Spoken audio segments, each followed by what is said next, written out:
Okay. Hello, everybody, and welcome to MuscleModelCars.com.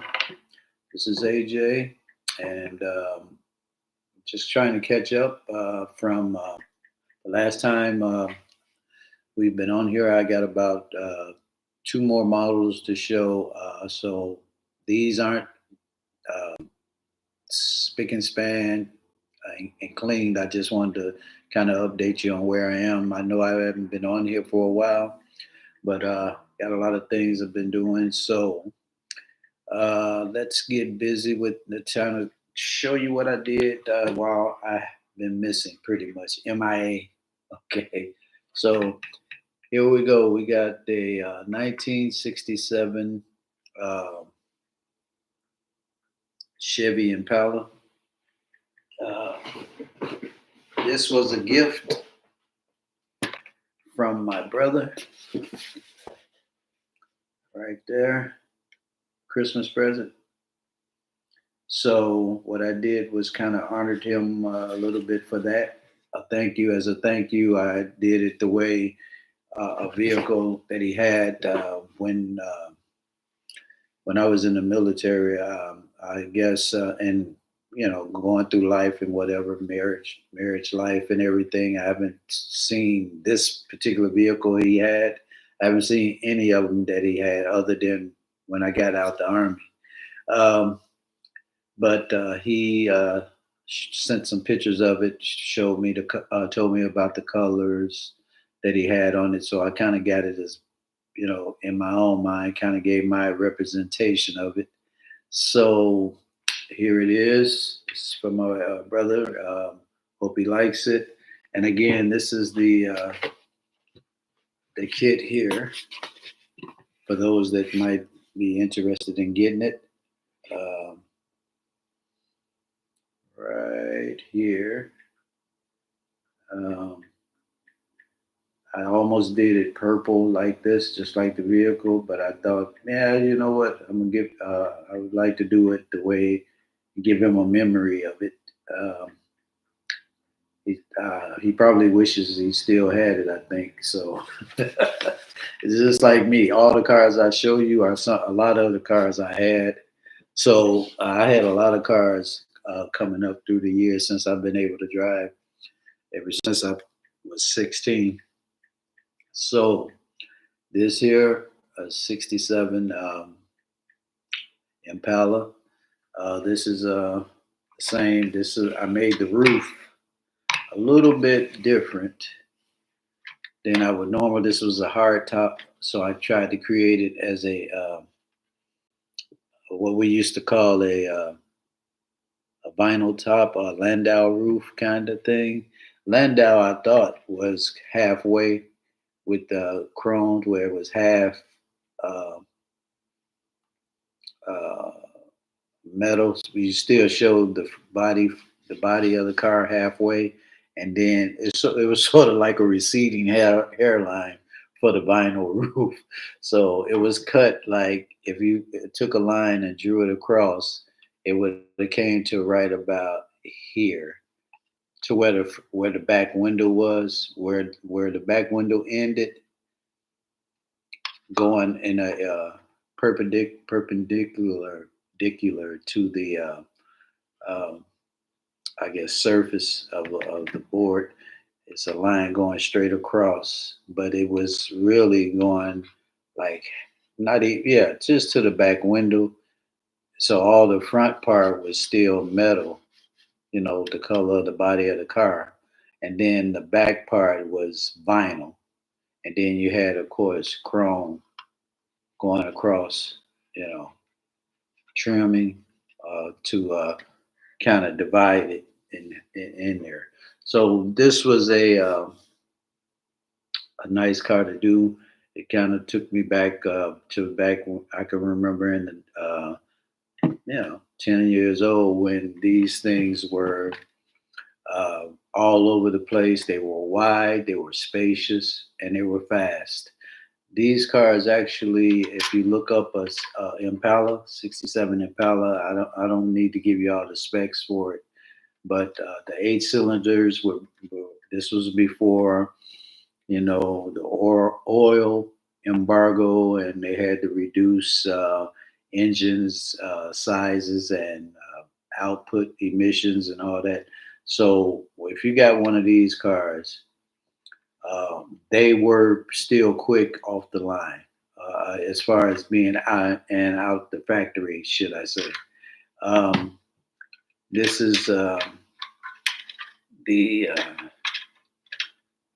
they had different models and series and everything, but for the most part, this vehicle was very, very sought after back in the 60s. And even to this day, you know, they're very popular, you know, old school style, and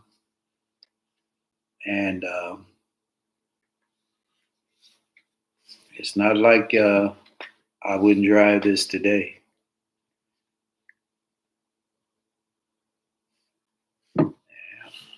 So there are specific things about it. I used to give specifics about it. I usually do that now with the older ones that I have because all of this information is on the internet, and people make it how they want it now and can get redone, get re I guess refurbished parts to do whatever you want to do to it. So it's just basically now I just do it to kind of uh, show the way I would do it. Is basically my preference. Okay, I don't own any of them, but the ones I did own or whatever, I'll show them to you as I go. But I'm kind of catching up with getting back on here. As you can see, these particular vehicles are very, very spacious, roomy, and not like everything has been truncated or you know sized down for the world we live in today. So the interior is see if I can get you to see it. Kind of a he said it was green. My brother did, so I kind of tried to give him some green interior, and then he said it had the white. And when he sent the pictures, there was a vinyl roof. So I did what was necessary to kind of make it look rough and give it the color I saw. And then the interior, I took my when he said it was kind of a greenish kind of interior. I think he told me, so that's why I did it that way. And then I kind of looked around at this model, specific model that year, and tried to see what color greens were in there. And then I kind of fancied it up with putting a stripe in the middle of the seats that were kind of a mint green, and then made it the color of the body. So that's why I did that. And I kind of got to clean the wheels off a little bit. All of this has sat around since I've done them, so I haven't had time to kind of. I'm waiting till I get the time to clean them all up, even ones that I've done a long time ago. Um, I haven't had time to kind of spruce them up and make them look very nice before I put them on the shelf or wherever I'm gonna do with them. But again, take your time, have fun with this stuff, and this is for my brother. And everyone you see, sometimes I put my own take on it and kind of experiment with certain things, like with the roof itself. I didn't even think that I could do a roof to make it look, kind of presentable on camera, but presentable, but kind of rough exterior. Make it feel like it's not just spray paint. Kind of give it a look of being a vinyl roof of how it did look back in the day when they had these. I don't, you don't see them around anymore, but They may be coming back sooner or later. History repeats itself. Okay, so you may see it in the future. I don't know. But I do remember it being a Landau roof, they called it on some of these vehicles. They were smaller, what they call a frame. I think the frames were K frames or something. When they shortened back in the seven 80s, they started making like the LeSabres and the Park Avenues and uh, Cutlasses and Monte Carlos. I had a blue Monte Carlo. There was a 78, I think it was. I got to remember. I got to look it up. I'm gonna get one of those and do it. And it was a beautiful car, but because a lot of people wanted to buy that because I had put, of course, did my spill on it and put my wheels, my rims, the windows tinted, mags on it, tires, like 60s on it. I think I can't remember, but it was a lot of guys. I'd stop at the store and wanted to buy that one too. So a lot of my cars, when you put your own touch to it, it becomes sort of like a trophy, I guess, pretty much that you can drive around in. So I had fun with it though. That was the Monte Carlo, and then I think I crashed it, and the front end of it was, yeah, the front left end of it ran into the back of another car because I wasn't paying attention. So pay attention, mess up your work. Okay, so when you're driving, don't be distracted. Uh, and I think I traded it in for a Cutlass Supreme. I got to find that one too. And then that was really stepping up the game because I got my first, I think it was sunroof, and I was trying to get it financed and everything. Still at a young age, going to work. Young age, you living paycheck to paycheck and everything. So, uh, and then you got the car dealerships. Got the I got to go talk to my manager type people. You could give me a car, but then they want more money down, or else your interest rate goes up. So it was a lot in. So I had to end up giving that Cutlass back because and getting my down payment because they wanted me to have a higher car note, and I just didn't want to do it. Now it was about 20. I want to say 1980. I want to say 80,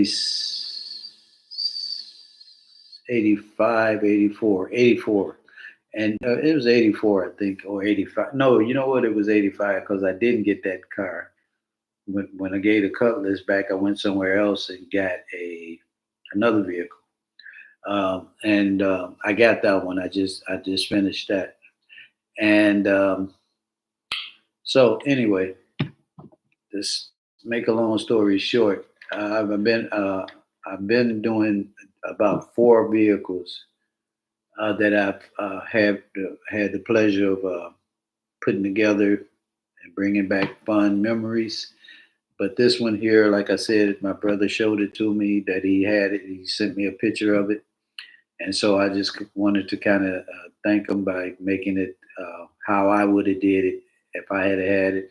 And but he did have it, and it was close to this color. Looking from the pictures, I might be off a little bit with the shade of it, but it was pretty close because it was halfway covered. He kept it in pretty good shape. And but speaking of which, he said he may have sold it too soon. So, or well, pretty much he could have got more money for it. But I guess he decided to go ahead and get rid of it. So there you go, bro. That's for you. Everybody else, who got something like this, this is a pretty nice vehicle. Look up the specs if you want to get one. See what it gets. You get you a nice engine, Of course, you got the hood vents that would have been on there. And sometimes it's just decoration, inoperable vents or whatever. But it did look good on it if you're looking at it. I'll show it to you back on there. Here is the engine.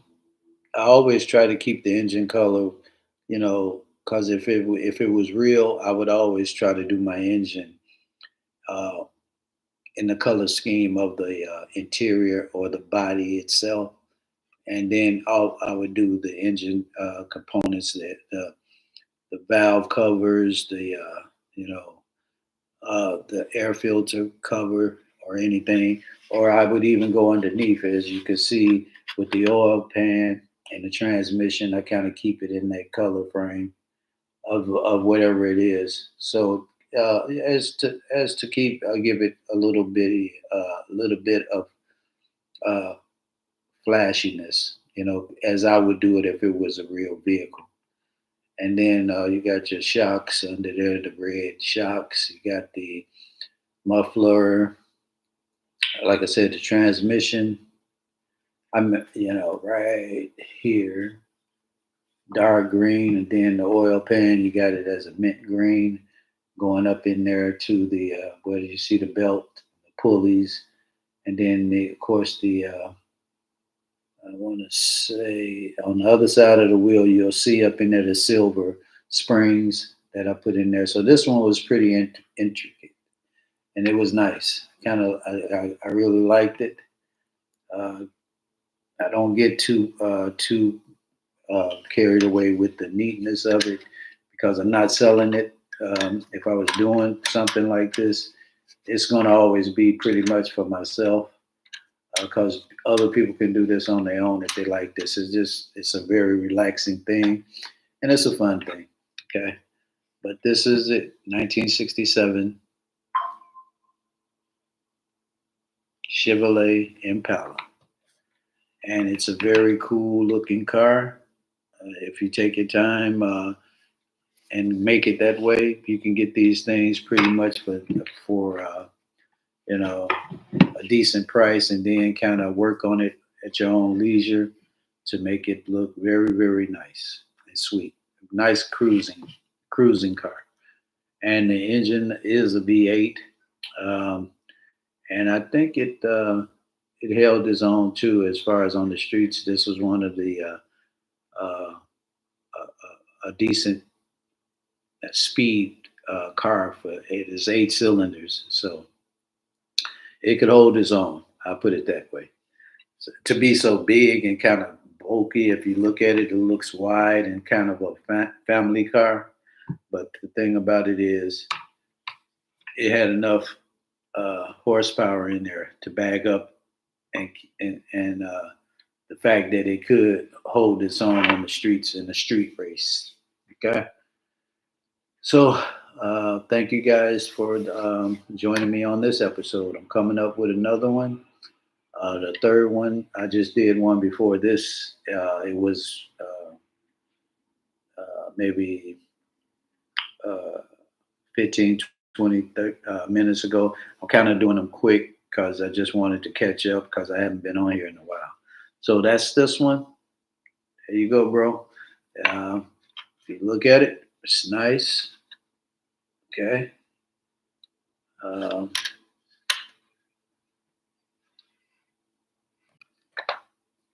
Thank you. All right, you guys. I'm gonna let you go off this one. Have a good one. Thanks for watching. Bye bye.